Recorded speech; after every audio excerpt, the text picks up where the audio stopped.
Hi friends, welcome to Divya's life style. இன்றைக்கி ஒரு cake recipe தான் பார்க்க போகிறோம். சத்து மாவில் எப்படி கேக் செய்யலான்னு பார்க்கலாம். நான் வந்து இந்த கப்பில் ஒரு கப் அளவுக்கு வந்து சத்து மாவு எடுத்துருக்கிறேன். நீங்கள் வந்து இந்த அளவுக்கு எடுத்திங்கனாவே கண்டிப்பாக ஒரு மீடியம் சைஸ் கேக் கிடைக்கும். ஏன்னா நம்ம இது கூடவே வந்து நம்ம சர்க்கரை, பால் இந்த மாதிரி எல்லா பொருளும் சேர்க்கும் போது உங்களுக்கு வந்து மீடியம் சைஸ் கேக் கிடைக்கும். ஃபஸ்ட்டு நம்ம வந்து இந்த பவுடர், இந்த பொடி இன்க்ரீடியன்ட்ஸ் எல்லாமே வந்து நம்ம ஜலிச்சு தான் சேர்த்துக்கணும். ஃபஸ்ட்டு நான் அதில் வந்து ஒரு கப் அளவுக்கு சத்து மாவு சேர்த்துக்கிறேன். அதே கப்பில் வந்து நான் 3/4 கப் வந்து நாட்டு சக்கரை எடுத்துருக்கிறேன். உங்ககிட்ட நாட்டு சக்கரை இல்லை அப்படின்னா நீங்கள் வந்து நார்மல் சுகரை வந்து பவுடர் பண்ணி எடுத்துக்கோங்க. இதுக்கு வந்து ஒரு கப் மாவுக்கு வந்து ஒரு கப் சக்கரை. எனக்கு கொஞ்சம் ஸ்வீட் கம்மியாக இருக்கணுங்கிறதுக்காக நான் 3/4 கப் நாட்டு சக்கரை எடுத்துருக்கிறேன். இது கூடவே சேர்த்துக்கிறேன். கூடவே வந்து நான் 1/2 ஸ்பூன் வந்துட்டு பேக்கிங் சோடா சேர்த்துக்கிறேன். பேக்கிங் பவுடர் வந்து ஒரு 1/2 ஸ்பூன் சேர்த்துக்கிறேன்.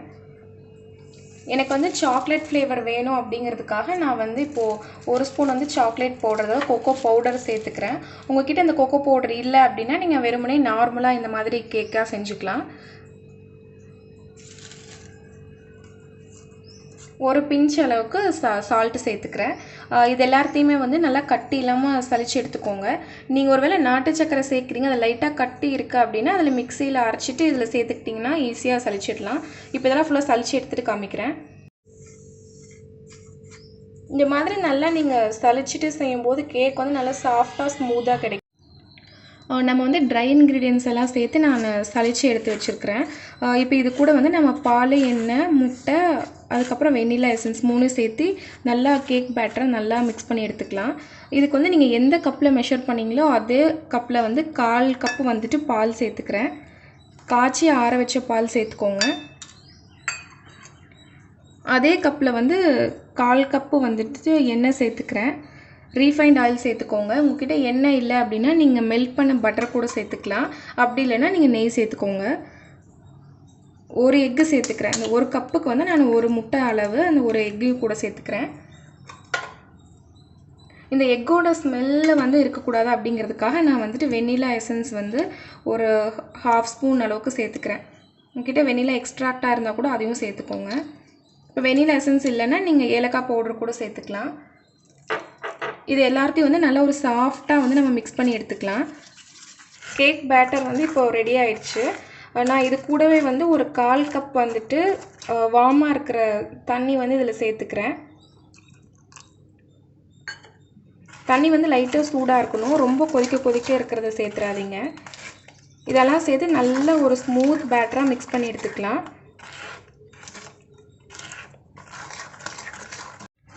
இந்த சத்து மாவில் வந்து நான் ராகி மாவு, கோதுமை மாவு, அப்புறம் நட்ஸு சேர்த்து அரைச்சி வச்சுருக்கிறேன். உங்கள்கிட்ட வந்து இந்த சத்து மாவு இல்லை அப்படின்னா நீங்கள் வந்து ஒரு கப்பில் வந்து ஒரு பாதி அளவுக்கு வந்து கோதுமை மாவு எடுத்துக்கோங்க. மீதி பாதி வந்துட்டு ராகி மாவு எடுத்துகிட்டு செஞ்சு பாருங்கள். இதே மாதிரி மற்ற இன்க்ரீடியன்ட்ஸ் எல்லாமே சேம் தான், அந்த மாதிரி செஞ்சு பாருங்கள், நல்லா வரும். ஒரு பாத்திரத்தில் வந்து நான் எண்ணெய் வச்சு ஃபுல்லாக க்ரீஸ் பண்ணியிருக்கிறேன். நீங்கள் கீ இருந்தால் கூட அதில் க்ரீஸ் பண்ணி வச்சுக்கோங்க. அப்போ தான் வந்து ஒட்டாமல் வரும். நான் வந்து கலக்கி வச்சுருக்கிற பேட்டர் வந்து இதுக்குள்ளே சேர்த்துக்கிறேன்.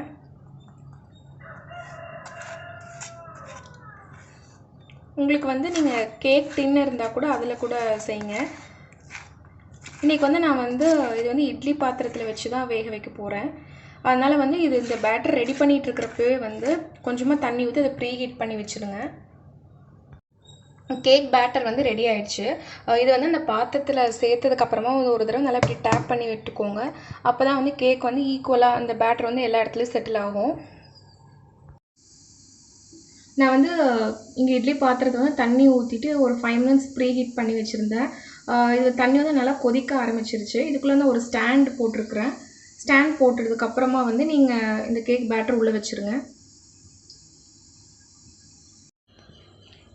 கேக் பேட்டர் வந்து உள்ளே வச்சாச்சு. இப்போ வந்து நமக்கு மீடியம் ஃப்ளேமில் வைக்கணும். தண்ணி கொதிக்கும். தண்ணி வந்து மேலே படாத மாதிரி வந்து ஒரு மூடி போட்டு மூடிக்கிறேன்.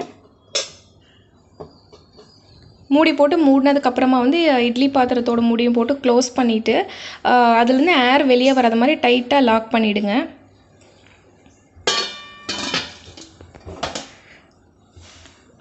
ஸோ மீடியம் ஃப்ளேமில் வச்சுக்கோங்க.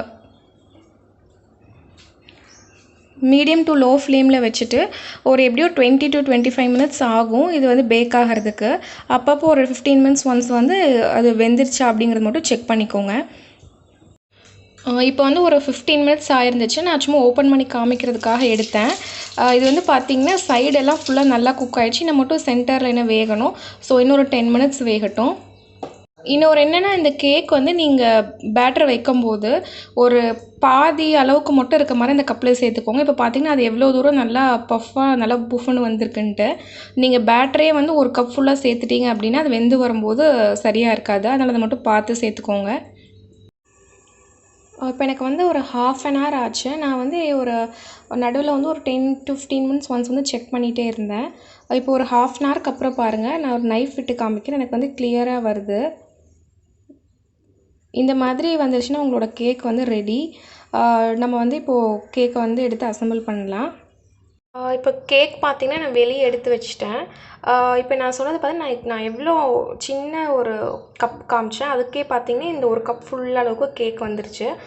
நீங்கள் பிகினராக இருந்தீங்க அப்படின்னா இதை விடவே நீங்கள் சின்ன கப்பில் ஃபஸ்ட்டு செஞ்சு பாருங்கள். கேக் பார்த்திங்கன்னா சூப்பராக வந்திருக்குது. நான் வந்து ஒரு பிளேட்டுக்கு இதை வந்து ட்ரான்ஸ்ஃபர் பண்ணிட்டேன். இங்கே பாருங்கள் எவ்வளோ சாஃப்டாக கிடச்சிருக்கு அப்படின்னு. நான் வந்து இன்றைக்கி ஃப்ரிட்ஜில் வச்சுட்டு ஒரு 1/2 an hour வச்சுட்டு அது கூட ஐஸ்கிரீமோடு சாப்பிட போகிறேன். அதனால் நான் எந்த டாப்பிங்ஸும் ஆட் பண்ணிக்கல. உங்களுக்கு தேவைப்பட்டால் நீங்கள் சாக்லேட்டை மெல்ட் பண்ணிக்கோங்க, சாக்லேட் சிரப் சேர்த்துட்டு டாப்பிங்ஸோடு இது பண்ணிக்கோங்க. இது டாப்பிங்ஸ்க்கு வந்து பார்த்திங்கன்னா நீங்கள் நட்ஸை பவுட்ரு பண்ணி சேர்த்துக்கலாம், இல்லாட்டி சாக்லேட் ஸ்ப்ரிங்கிள்ஸ் மாதிரி ஏதோ ஒன்று சேர்த்துக்கோங்க. நான் வந்து இன்றைக்கி கேக்கை கட் பண்ணிட்டேன். பாருங்கள் எவ்வளோ சாஃப்டாக இருக்குது அப்படின்ட்டு. ரொம்ப யம்மியாக இருந்துச்சு. எல்லோரும் கண்டிப்பாக இந்த கேக்கை ட்ரை பண்ணி பார்த்துட்டு எப்படி இருந்துச்சுன்னு சொல்லுங்கள். Thanks for watching. Thank you.